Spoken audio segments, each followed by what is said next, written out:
계속해서 대구 경북 소식 전해드립니다.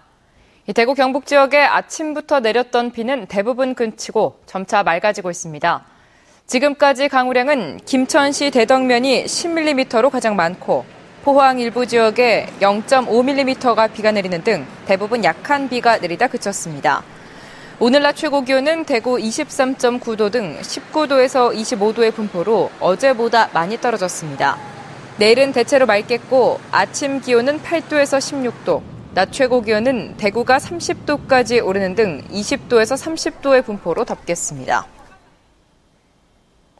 오늘 아침 9시쯤 대구시 달서구 상인동 모 아파트 화단에 20살 권모양이 쓰러져 있는 것을 주민이 발견해 신고했는데 이 권양의 집에서 부모가 흉기에 찔려 숨진 채 발견됐습니다. 경찰은 권양의 전 남자친구 25살 장모 씨가 권양의 집에 찾아가 가족들과 몸싸움을 벌이다 이 같은 일을 벌인 것으로 추정하고 장 씨를 붙잡아 조사하는 한편 아파트 폐쇄회로 TV 등을 분석해 정확한 경위를 조사하고 있습니다.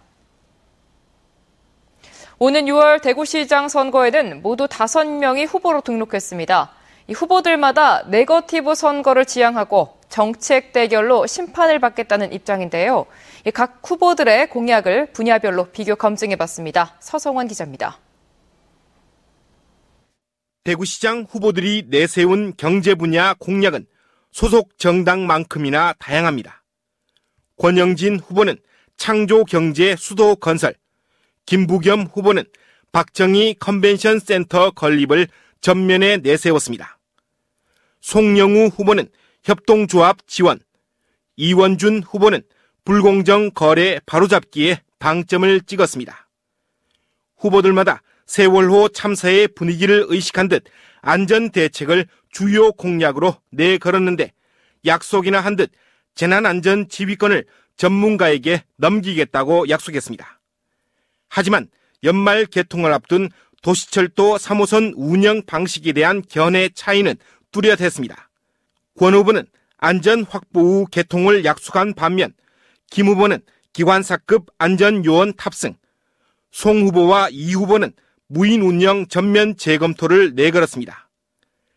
여야 공약 차이가 더욱 큰 분야는 노동입니다. 여당은 노사화합 모범도시를 약속한 반면 야당은 공공부문 비정규직의 정규직화를 약속했습니다. 경북도청이 이사를 가고 나면 그 터를 어떻게 개발할 것인지를 두고 해법이 제각각입니다. 무상급식 문제는 네 후보가 모두 공약으로 내걸었습니다. 하지만 범위는 초등학교에서부터 고등학교까지 다양합니다. 4명의 후보가 모두 경력 단절 여성을 위한 대책을 내놓고 있지만 방법은 취업 알선, 교육, 지원센터 설립 등 천차만별입니다. 이 밖에 무소속 이정숙 후보는 생활공원의 관광 자원화, 공원 주변 환경 개선, 시민 참여형 민주자치도시 건설, 근로환경 개선, 교육을 통한 양질의 일자리 재창출을 공약으로 내걸고 있습니다.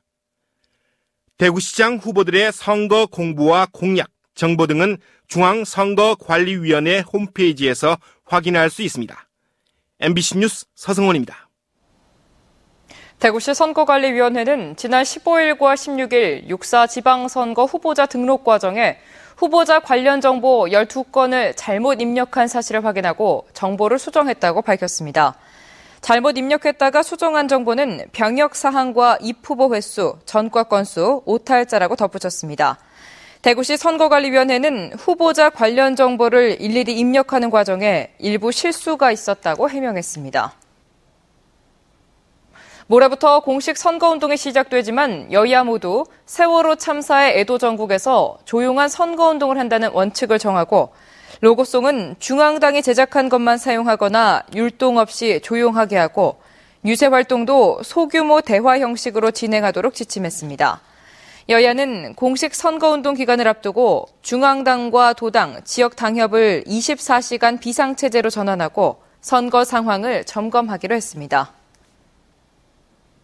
새누리당 경북도당이 오늘 이철우 도당위원장과 여성, 농민, 노동계 인사들이 공동 선대위원장을 김종태 의원이 총괄본부장을 맡은 선거대책위원회 발대식을 갖고 본격적인 6.4 지방선거 체제로 전환했습니다. 세월호 참사와 관련해 안전정책을 강화하기 위해 국민안전본부를 선대위에 포함시켰고 공명선거단을도 총괄본부에서 측면에서 지원하도록 했습니다.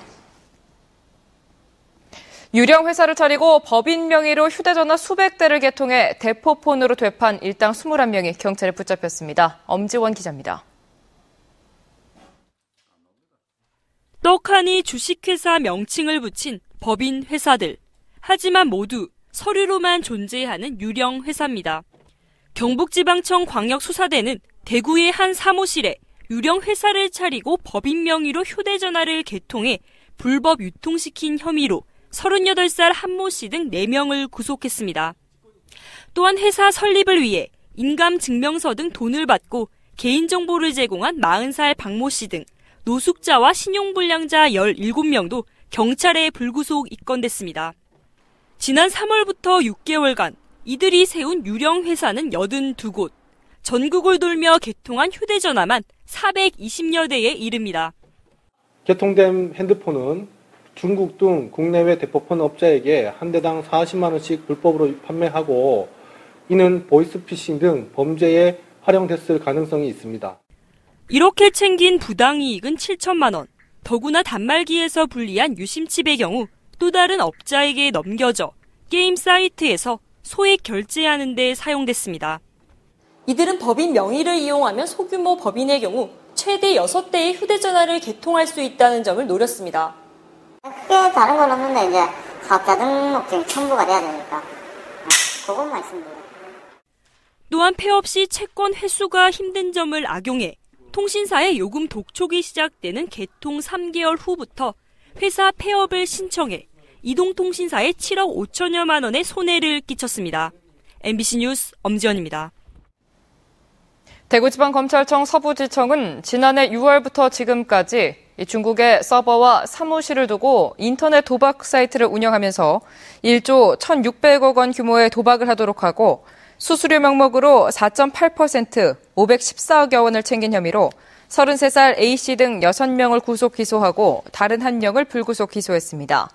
검찰은 적발된 도박 사이트가 전국 2위 규모라며 중국에 머물고 있는 38살 C씨 등 4명을 기소 중지했습니다.